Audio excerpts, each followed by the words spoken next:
The ultimate goal in creating your setups and toolpaths is to generate the code that can be read by your CNC machine, that then is subsequently used to cut the stock and produce that accurate physical model of your Inventor design. This is our final objective in this course. The code generation is done through post-processing and uses the post-process dialog box. There are a number of settings that can be defined to customize the generated code. You can define your machine, output folders, you can set some default naming conventions, also define some values for all the properties. Once you're ready to generate the code, you can click Post. If the Open NC File and Editor option is selected, the NC file will actually immediately be displayed in an editor for you. You can use this editor to review and edit the code as needed.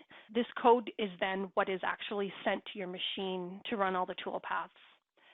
So to finish my demonstration, I'm going to flip back into Inventor one last time, and I'm going to simulate the toolpaths, show you some of those tools, as well as we'll hit that Post button and create our CNC code for our file.